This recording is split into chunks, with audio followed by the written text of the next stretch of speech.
घराजवळ असलेल्या विठ्ठल मंदिराचं दर्शन करण्यासाठी आता आम्ही निघालेलो आहे. चला सगळे एकत्र जाऊ.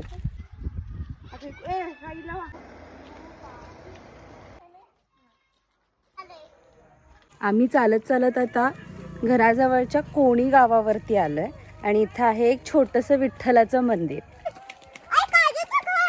काजू सगळीकडे काजूच काजू.